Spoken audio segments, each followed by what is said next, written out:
generals? The woke generals at the top? Because people been talking about it. Yes, I would get rid of them, yeah. But see, now I know them. I didn't know them before. But, I came in. What do I know? I was a New York real estate person. But no, I'd fire them.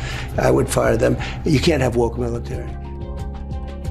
So, Mike Breen, I guess we got to start with, what do you think the former president means when he talks about woke generals? Does he even know?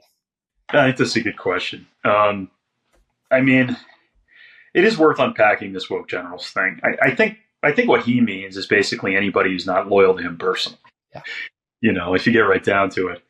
But it's a funny thing. I mean, the armed forces are not perfect, but they are, one of the strongest institutions in the United States, and certainly one of the strongest institutions in American life right now.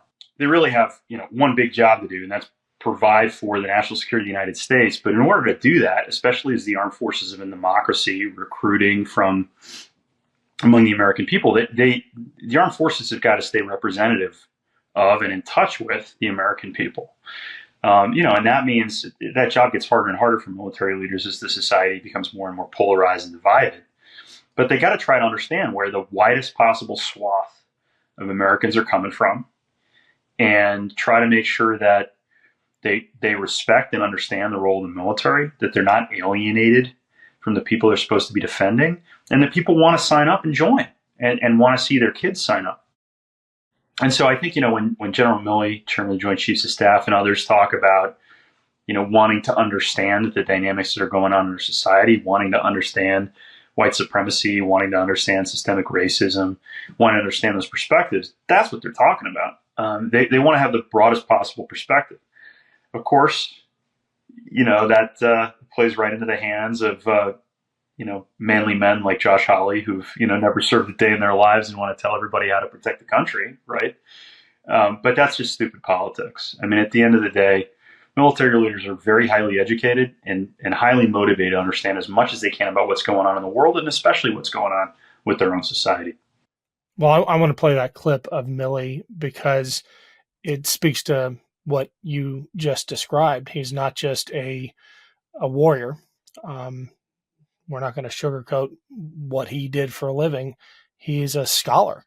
He's a man with multiple degrees, and he talks about the War College and the institutions of higher learning within the military as places that need that kind of introspection. Here's the clip. By the way, the context is he's being grilled by exactly the kind of people you're talking about, the Josh Hawleys and the Ted Cruzes and the Sunshine Patriots who have never lifted a finger in defense of the country. Here he is. But I do think it's important, actually, for those of us in uniform to be open-minded and be widely read. And the United States Military Academy is a university. And it is important that we train and we understand.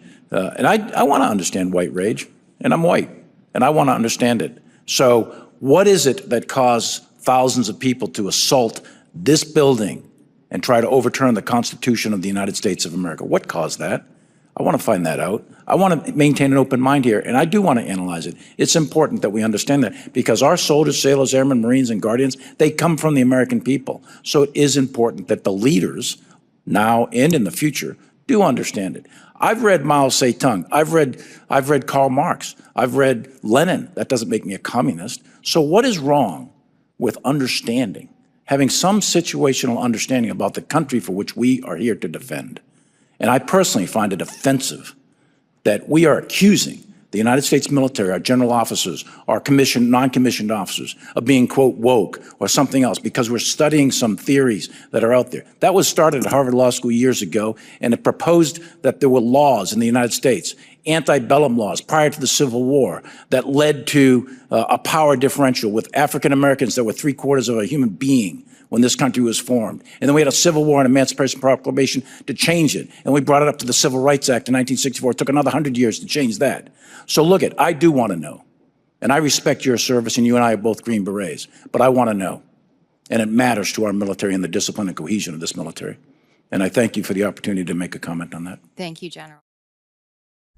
So the other aspect of diversity that I think we need to address is that it's not just about the military being representative of the society it exists to defend.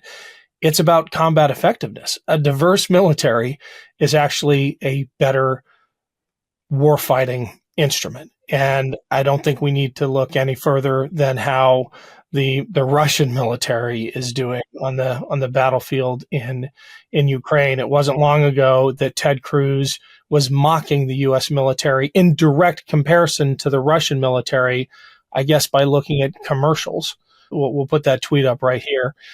And a military that actually represents American society is a better military. Yeah, that's absolutely right. I mean, and this is the data on any kind of team.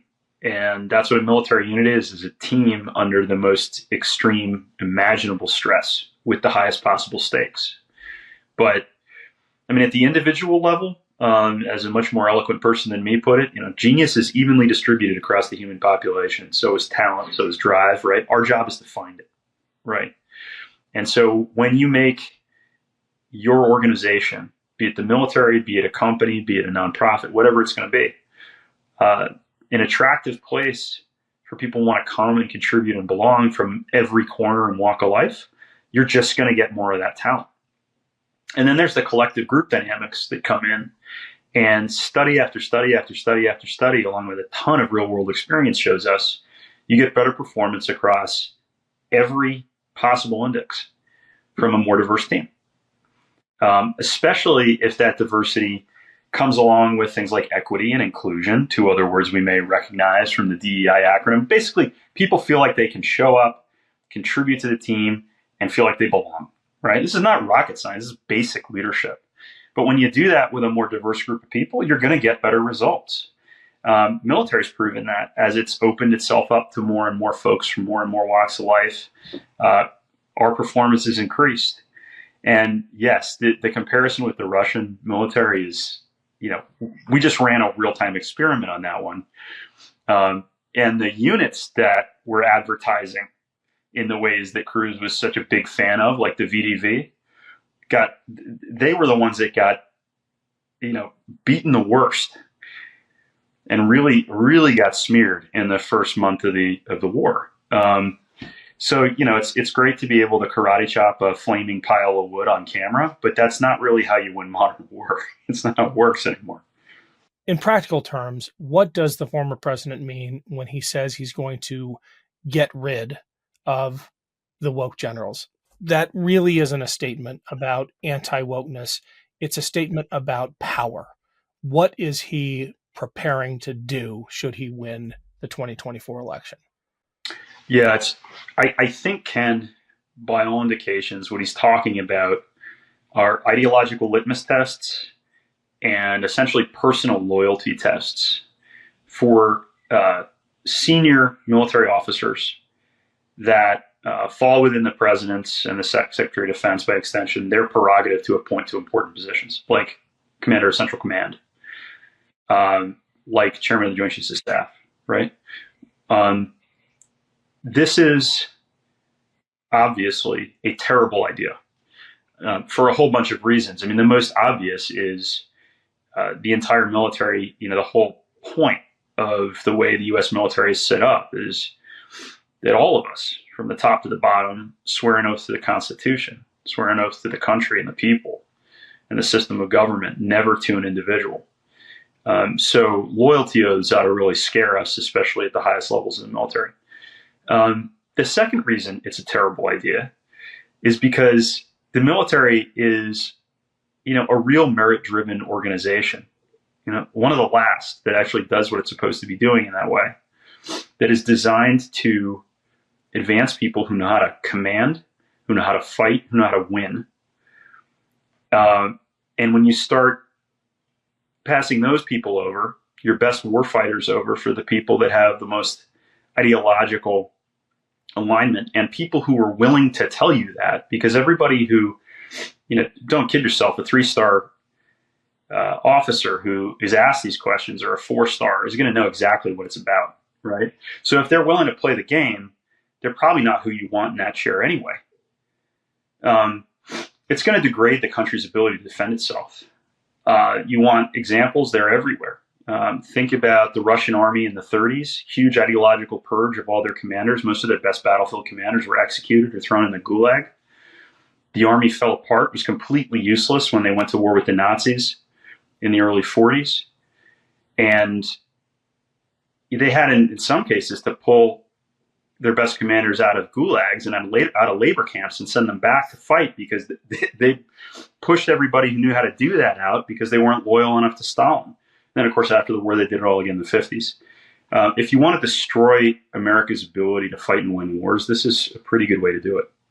And the real nightmare scenario, I mean, that's bad enough degrading our combat capabilities, but the real nightmare scenario is that you are creating an ideological core within the military that you can deploy internally. I mean, we came one uniformed person away from seeing the 82nd deployed against Americans after the invocation of the Insurrection Act. But for General Milley say, I'm not going to transmit that order.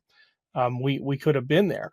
In addition to degrading military capability, my even greater fear is that what the former president would do should he be reelected is make sure that what happened to him in 2020 doesn't happen again. If he asks the military to do something, even if it's unconstitutional, even if it's illegal, they will salute and do it this time.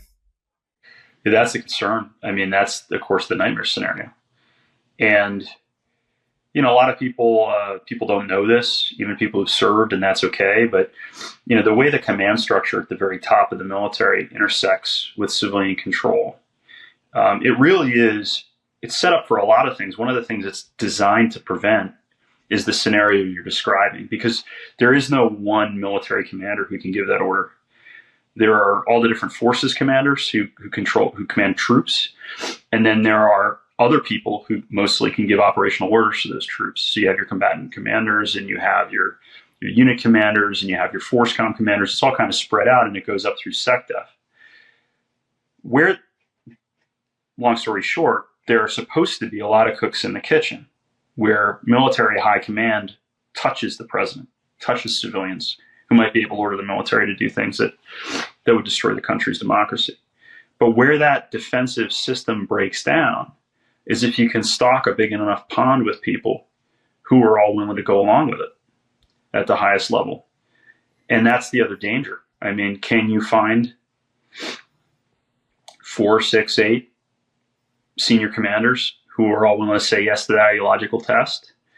And again, when they're asked the question, every single one of these people are going to know why they're being asked the questions they're being asked and what it's going to mean if they take the job anyway.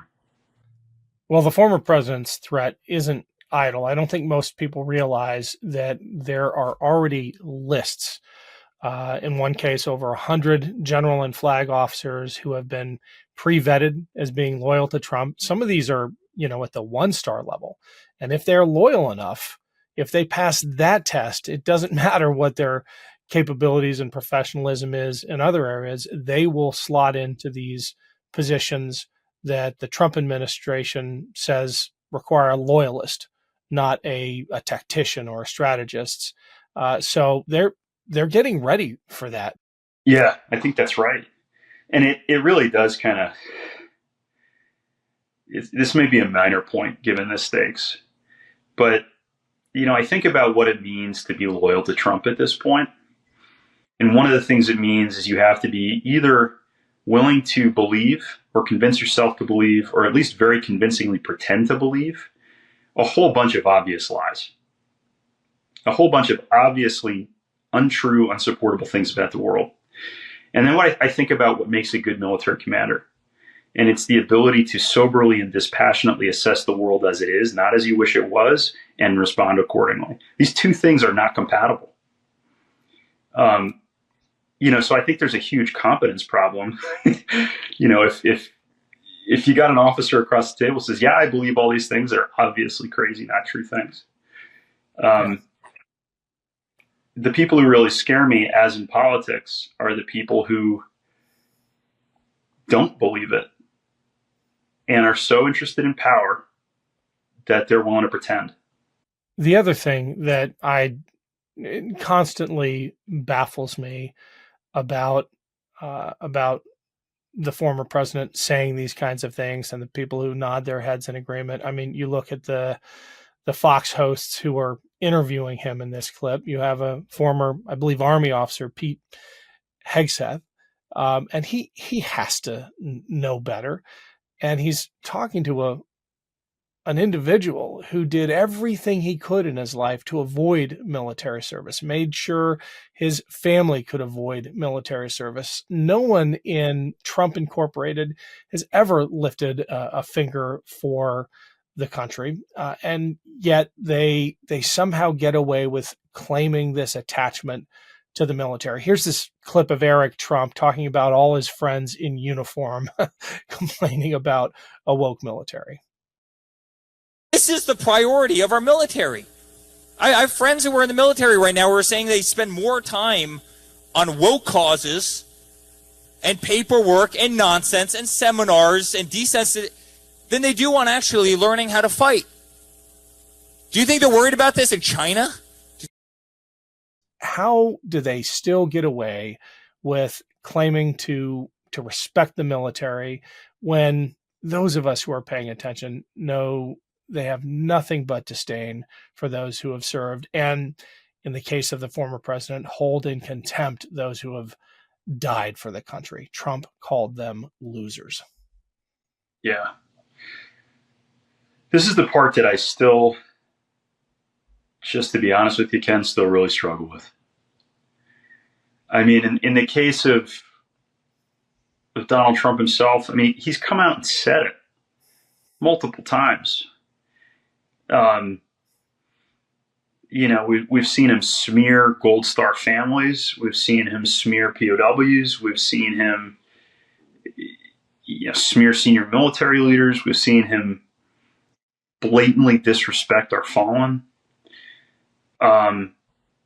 He's obviously a man who doesn't understand at any level what it means to put somebody else ahead of yourself.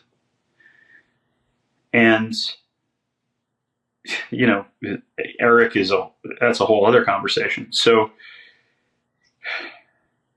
I don't know. It's a shallow thing. And I think a lot of it probably comes down to the fact that, a lot of people are just living in a different media world, different world of truth. And they may not be able to accept this. It's a horrible thing to have to accept. I mean, I was never a Donald Trump fan from the beginning, but I'll tell you, even knowing who he was and feeling that I fully understood it, I still felt the gut punch when he, from the office of the president, basically spat on the memories of people that I think about every single day. So it's not an easy thing to face. And I think, maybe if you get the choice to say, oh, it's not true, it's just a bunch of liberal propaganda or whatever, it might be easier to believe that than it is to believe the truth. I think that's what's happening. I am still surprised at how many people don't know that he said that or know the context, don't know that a 4-star general who worked directly with him heard him say it and has validated that comment time and again. And that's up to us to communicate that to as many voters as we can as voices of authority on this, as veterans between now and November. So we're going to keep doing it. Thanks, Mike, as always, for joining us. Thanks, Ken. Always a pleasure. Thanks for watching, everyone. I have been so humbled by the support of this audience and the speed at which this show has grown. You are why I and the whole team here do this. If you're interested in bonus content, check out my Patreon page. It's free to sign up, and there's an option to donate as well. The link is right there and in the show notes. Thanks again.